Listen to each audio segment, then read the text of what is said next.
আল্লাহ রাব্বুল আলামিন কালামে হাকিমের ভিতরে উম্মতে মুহাম্মাদীকে লক্ষ্য করে আল্লাহ রাব্বুল আলামিন ইরশাদ করেন ওয়া করনা ফি বুয়ুতিকুন্না ওয়ালা তাবাররুজনা তাবাররুজাল জাহিলিয়াতিল উলা। আল্লাহ রাব্বুল আলামিন ডাকতে বলেন ওয়া করনা ফি বুয়ুতিকুন্না, ও নারীরা, ও মহিলা সম্প্রদায়েরা, তোমরা সকলে ঘরে অবস্থান করবে। তোমাদের কাজ হচ্ছে তোমরা ঘরে অবস্থান করবে। নারীদের কাজ হচ্ছে তারা ঘরে অবস্থান করবে, আর পুরুষের কাজ হচ্ছে তারা বাইরে বিচরণ করবে। নারী হচ্ছে ঘরের নেত্রী, পুরুষ হচ্ছে বাইরে সকল কাজের কর্তা।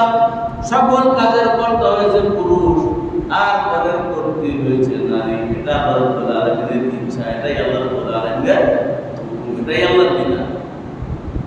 নারী থাকবে ঘরের ভিতরে, বাইরের সকল কাজ আঞ্জাম দেবে পুরুষ। সকল কাজ আঞ্জাম দিয়ে ঘরের ভিতরে যা কিছু প্রয়োজন তাদের চাহিদা পূরণ করবে, এটাই হচ্ছে পুরুষের কাজ। কিন্তু সমাজে চলতেছে একটু ব্যতিক্রম। সমাজে কি ব্যতিক্রম চলতেছে। নারীরা বলে থাকবো না তো কষ্ট করে, দেখবো এবার জগৎটাকে কেমন করে ঘুরছে মানুষ যুগান্তরে পূর্ণিমাকে। বলছে কি থাকবো না তো কষ্ট করে, দেখবো এবার জগৎটাকে। তারা জগৎটাকে ঘুরে দেখতে চায়। আমার ভাইয়েরা, আমার বন্ধুরা, জগৎটা ঘুরে দেখতে চাইলে সেখানে কি হয়? সমস্যা তৈরি হয়। আমার ভাইয়েরা, আমার বন্ধুরা, আমাদের এখানে অনেক ভাইয়েরা আছে যারা গাড়ির সাথে সম্পৃক্ত।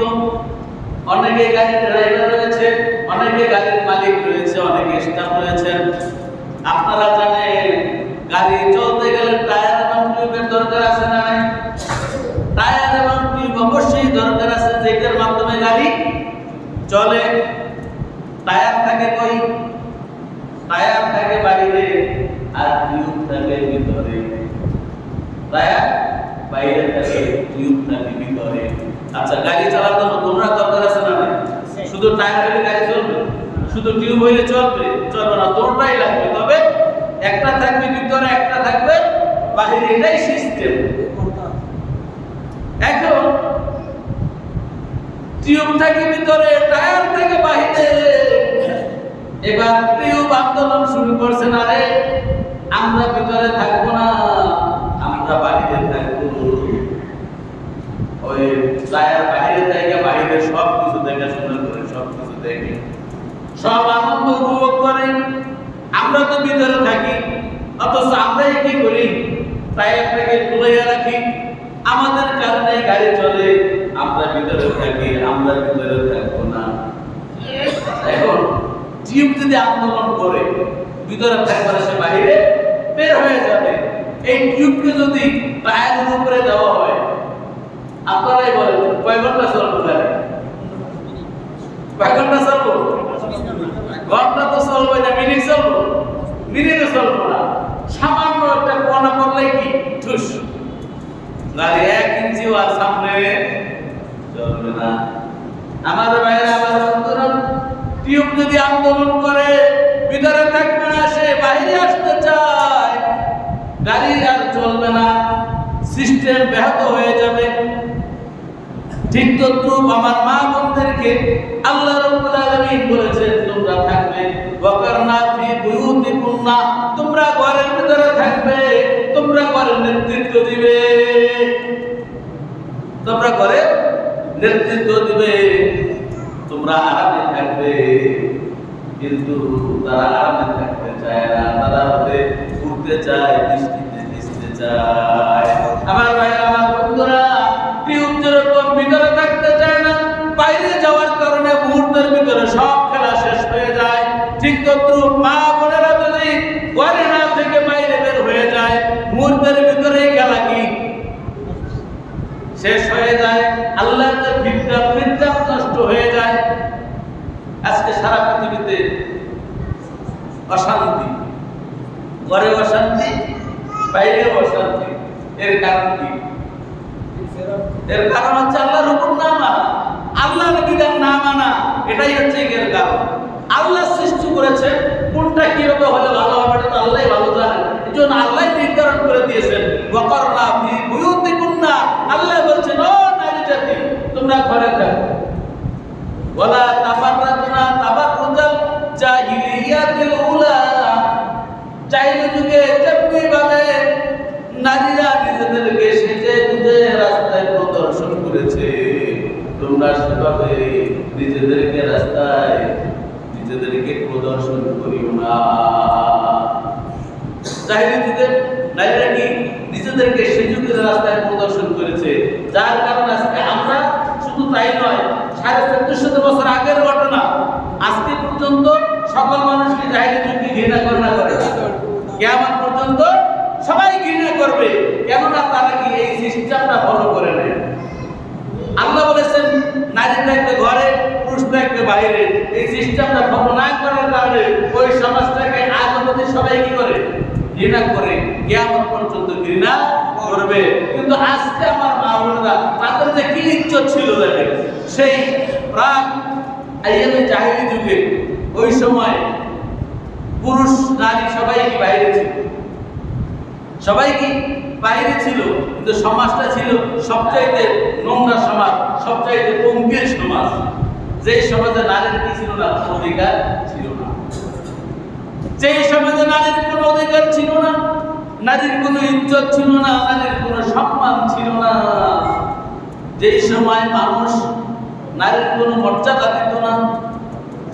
মানুষ এখনো কিছু জাহেল মানুষ আছে, এরা বলে জুতা নারী হইছে স্যান্ডেলের মতো, যখন মনে চায় পায়ে দিব, যখন মনে চায় চুলে ফেলবো। এরকম কিন্তু আম্মক আছে না? আছে।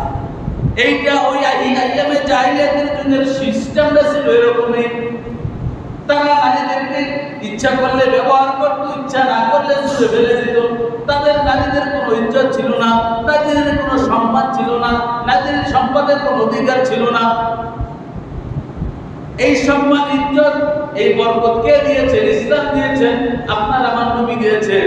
নারীকে সম্মান দিয়েছেন আল্লাহ রাব্বুল আলামিন, প্রথমে কন্যা হিসেবে নারীর ইজ্জত দিয়েছেন, এরপরে নারীকে বোন হিসেবে ইজ্জত দিয়েছেন, নারীকে মা হিসেবে ইজ্জত দিয়েছেন, নারীকে স্ত্রী হিসেবে অধিকার দিয়েছেন। 4টা অধিকার দিয়েছেন কে? ইসলাম। ইসলাম এই 4টা অধিকার নারীদেরকে অধিকারে ভূষিত করেছে। একটা আপনারা সবাই বলেন, যখন ছোট সন্তান ভূমিষ্ঠ হয়, একটা বাবা একটা মায়ের পরে একটা ছেলে একটা মেয়ে দুইটাই আছে, আদর কোনটাকে বেশি করে? সন্তান হিসেবে কি মেয়েটাকে বেশি আদর করে না? ভাই বোন, এক পরিবারে ভাই বোন, আপনার ঠিক আছে, ভাইটা যখন ইজ্জত করে বোনটাকে বেশি করে, আরেক ভাই কি করে? বোনটাকে বেশি ইজ্জত করে। পিতার সন্তানের ভিতরে কন্যা সন্তানটাকে বেশি মূল্যায়ন করে।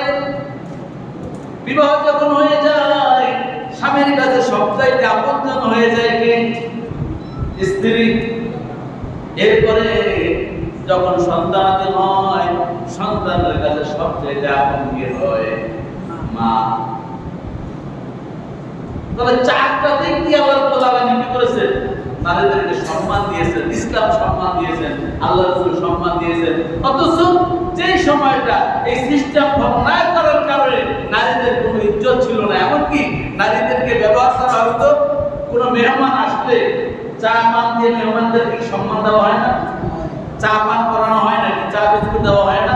ঠিক তদ্রুপ ওই প্রাক আইয়ামে জাহিলি যুগে কোনো বাসায় মেহমান আসলে নারী এবং মদ এই দুইটা জিনিস দিয়ে তাদেরকে কি করা হতো? মেহমানের সম্মান করা হতো। নাউজুবিল্লাহ। নারী এবং মদ দিয়ে কি করতো? মেহমানের সম্মান করতো। তাহলে চিন্তা করে নারীর কোনো মর্যাদা ছিল? মেহমান আসলে মেহমানকে খুশি করানোর জন্য, মনোরঞ্জন করার জন্য চা, মদ আর নারী দেওয়া হতো। কোনো ইজ্জত ছিল না। যেই সমাজে এরকম নারীর কোনো সম্মান ছিল না, কোনো ইজ্জত ছিল না, কেন? ইসলাম না মানার কারণে। ইসলাম যেটা ফলো করার জন্য বলছে সেটা ফলো না করার কারণে নারীর কোনো সম্মান ছিল না। এমনকি আপনারা জানেন দাহিয়াতুল কলবি আল্লাহ রাসূলের একজন সাহাবী। এই সাহাবী কন্যা সন্তান হওয়ার কারণে সে কি করেছে, সন্তান যে কন্যা সন্তান হলে ইজ্জত থাকে না। আপনারা চিন্তা করেন, আপনার মেয়েকে যদি একটা মেহমান আসলে মদ চাও তাকে সামনে দেওয়া হয়, এটা কোনো বাবা সহ্য করতে পারে? যার ন্যূনতম একটু একত্ববাদ রয়েছে, যার ন্যূনতম ঈমান যার ভিতরে রয়েছে, ওই ব্যক্তিকে মেনে নেবে? কখনো মেনে নেওয়া যায় না। তাহিয়াতুল কলবি ইসলামের আগে কন্যা সন্তান হওয়ার কারণে কি করেছেন, কন্যা সন্তানকে জীবন্ত মাটিতে পুঁতে ফেলত। এভাবে একটা নয়, দুইটা নয়, 3টা কন্যা সন্তানকে সে মাটির নিচে পুঁতে দিয়েছে। এরপরে চতুর্থ সন্তান পৃথিবীতে আসবে।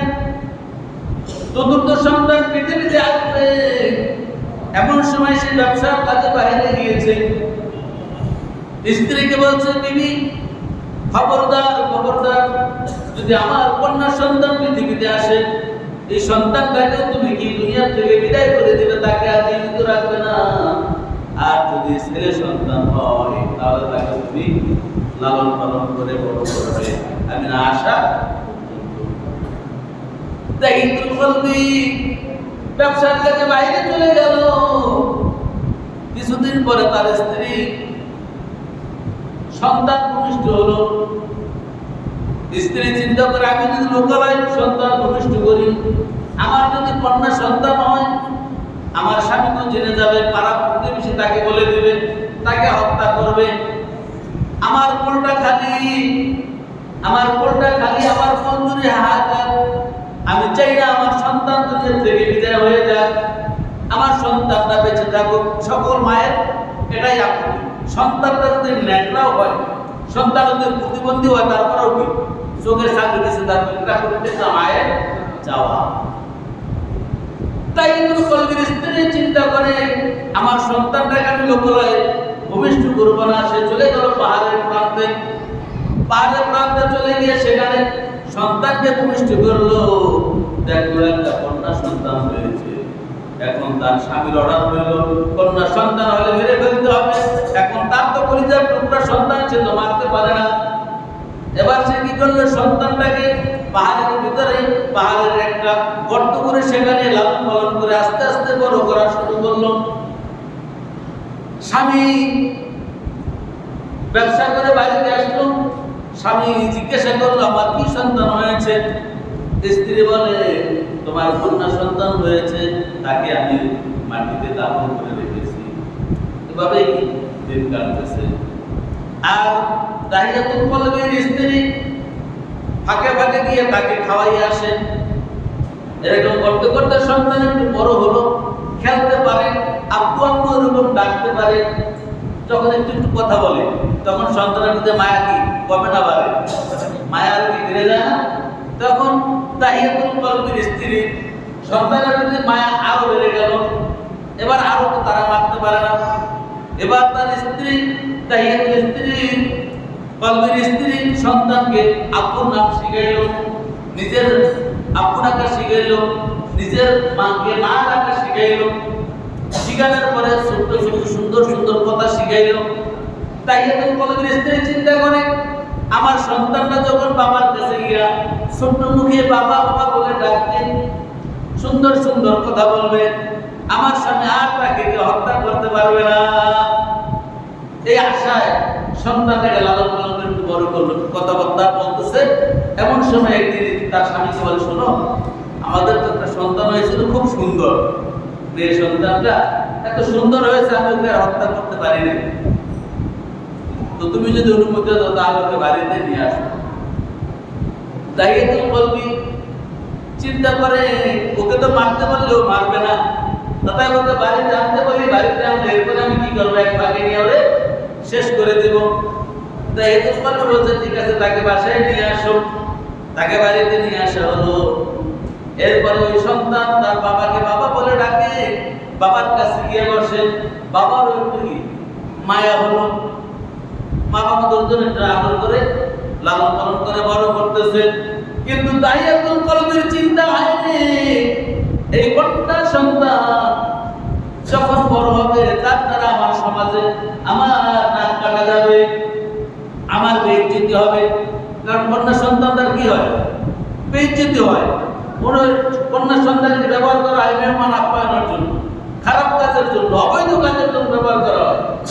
আমার কন্যা সন্তানকে যখন ওইভাবে ব্যবহার করা হবে আমার তো মানিজ্জত থাকবে না। তার সবসময় মাথার ভিতরে চিন্তা ঘুরপাক খায়। এরপরে একদিন দাহিয়াতুল কলবি স্ত্রীকে বলছে, প্রাণের স্ত্রী, সন্তানটাকে একটু সাজাইয়ে দাও, ওকে নিয়ে আমি একটু ঘুরতে যাব। দাহিয়াতুল কলবির স্ত্রী বড় খুশি, সন্তানটাকে ভালো জামা পরাইয়া সুন্দরভাবে তাকে তেল পানি দিয়ে সাজাইয়া বাবার কাছে দিয়া দিল। বাবার সাথে সন্তানটা যাচ্ছে, যাইতে যাইতে গভীর মরুভূমির দিকে নিয়ে যাচ্ছে। প্রচন্ড রোদ, রোদের কারণে দাহিয়াতুল কলবি ঘামে গিয়েছে, শরীর থেকে ঘাম টপ টপ করে পড়তেছে। কন্যা সন্তানের ডাক দিয়ে বলে, আপু কোথায় তুমি যাচ্ছ এই মরুভূমির ভিতরে? তোমার শরীর তো ঘামায় গিয়েছে, তুমি একটু বসো। তার জামার আস্তান দিয়া দাহিয়াতুল কলবির মুখটাকে মোছাইয়া দিল। এরকম অনেক সন্তানরা কি করে, বাবা যখন ঘামাইয়া যায় নিজের জামা দিয়ে কি মোছাইয়া দেয়, কলিজা ঠান্ডা হয় না। কিন্তু দাহিয়াতুল কলবির কলিজা ঠান্ডা হয় না, তার তো বড় পরেশানি হয় রে, এই কন্যার দ্বারা আমার সমাজে বেইজ্জতি হবে। এটা হচ্ছে তার ব্রেনের ভিতরে চিন্তা। যার কারণে তার আদর, তার সোহাগ, তার রাগ তার হৃদয়ে লাগে না। দাহিয়াতুল কলবিকে এভাবে মোছাই দিল। এরপরে দাহিয়াতুল কলবি আবারও চলতেছে, চলতে চলতে গভীর মরুভূমির ভিতরে গিয়ে দাহিয়াতুল কলবি তার কন্যাটাকে এক জায়গায় বসাইল। বসানোর পরে সে গর্ত করা শুরু করলো। গর্ত করতে করতে যখন গর্ত করলো, গর্তের কিছু বালু তার শরীরের ভিতরে লাগলো। কন্যাটা দৌড় দিয়ে গিয়ে তার জামা দিয়া সেই বালুগুলি সরাইয়া দিল। এভাবে বলতেছে, আপু তুমি এত কষ্ট কেন করতেছো? তখনও তো সন্তান জানে না তাকে এখানে কি করা হবে, দাফন করা হবে। এরপরে যখন কবর করা হলো, দাহিয়াতুল কলবি ওই মেয়ের গায়ের জামা দিয়ে তার হাত পাওকে বাঁধলো। যখন হাত পা বাঁধতেছে তখন আর ওই সন্তান তার বুঝতে বাকি রইল না, আপু আজকে আমাকে এখানেই দাফন করবে, আমাকে আর জীবিত রাখবে না। এবার কন্যাকে ডাক দেয়া বলে, আপু তোমার হাতে ধরি, পায়ে ধরি, তুমি আমাকে হত্যা করিও না, তুমি আমাকে ছেড়ে দাও। আমি এমন জায়গায় চলে যাব যেই জায়গায় তুমি আর তোমার স্ত্রী, তোমার বংশের লোক আমাকে আর খুঁজে পাবে না। আমাকে ছেড়ে দাও, এমন জায়গায় চলে যাও তোমার পরিচয় দেব না, এই লোকালে আমি থাকবো না, তোমার বংশের লোকেরাও আমাকে দেখবে না, আমাকে ছেড়ে দাও। কিন্তু দাহিয়াতুল কলবি তার কঠিন হৃদয় বলে না, এরপরেও তার সন্তানটাকে হাত পা বাঁধার পরে গর্তের ভিতরে ফেলে দেয়। গর্তের ভিতরে যখন ফেলে দেয়, চিৎকার দিয়ে আপু বলে ডাক দেয়। তারপরেও দাহিয়াতুল কলবির মন নরম হয় না। এরপরে দাহিয়াতুল কলবি পাথরের পর পাথর দিয়ে তাকে ডেকে, বালু দিয়া ডেকে তাকে শেষ করে দুনিয়ার থেকে তাকে বিদায় করে দেয়। দাহিয়াতুল কলবি এই ঘটনা রাসূল আরবি সাল্লাল্লাহু আলাইহি ওয়াসাল্লামের দরবারে যখন বলে, রাসূল আরবি সাল্লাল্লাহু আলাইহি ওয়াসাল্লামের দু চোখ দিয়ে পানি ঝরঝর করে বলে, ঝরঝর করে কি রাসূল আরবি সাল্লাল্লাহু আলাইহি ওয়াসাল্লাম দু চোখ দিয়ে পানি পড়তেছে। দাহিয়াতুল কলবি বলে, ইয়া রাসূলুল্লাহ, ইয়া হাবিবাল্লাহ, সন্তানটাকে যখন আমি কবরের ভিতরে ফেলাইয়া, যখন আমি পাথরটা ফালাইলাম, প্রথম পাথরটা যখন তার বুকের উপরে পড়লো, বুকের উপরে তাজা বুকটা, ছোট মানুষ বুকটা ফেটে রক্ত ফিঙ্কি দিয়ে যখন উঠলো, তখন চিৎকার দিয়ে সন্তানটা বলতেছে, আপু আমাকে তুমি ছেড়ে দাও, আমাকে আর তুমি মেরো না, কোনোদিন আমি তোমাকে বাবা বলে পরিচয় দেব না।